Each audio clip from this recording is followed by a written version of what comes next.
కోర్టులపై భారత రాజ్యాంగంపై తమకు సంపూర్ణ విశ్వాసం ఉందని, నిజం తమ వైపు ఉన్నందున వెనక్కి తగ్గే ప్రసక్తే లేదని ప్రభుత్వ విప్ అద్దంకి దయాకర్ అన్నారు. క్షుద్ర పూజల ఆరోపణలపై హరీష్ రావు ఎందుకు అంత ఆందోళన చెందుతున్నారని ప్రశ్నించారు. కర్ణాటకలోని శివమొగ్గ ప్రాంతానికి వెళ్లిన ఆయన పోలీస్ అధికారిగా పరిచయం చేసుకుని వెళ్లారనే సమాచారం తమ వద్ద ఉందని పేర్కొన్నారు. పవిత్ర క్షేత్రాల పరిసరాల్లో క్షుద్ర శక్తులకు సంబంధించిన పూజలు కూడా జరుగుతాయని అన్నారు.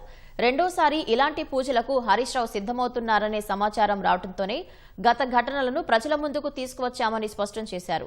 నిజంగా అలాంటి పూజలు చేయకపోతే అమ్మవారి సాక్షిగా ప్రమాణం చేసి తాను ఎలాంటి క్షుద్ర పూజలు చేయలేదని నిరూపించుకోవాలని సవాల్ విసిరారు. హరీష్ రావు క్షుద్ర పూజలు ఎందుకు చేసినావు అని అంటే లీగల్ నోటీసులు పంపిస్తున్న పరిస్థితి. ఎందుకు భయపడుతున్నావు? ఇలా రెండోసారి నువ్వు ఆ పూజలు చేస్తున్నావని మా దృష్టికి వస్తేనే దాన్ని ఇలా బహిర్గతం చేసిన పరిస్థితి.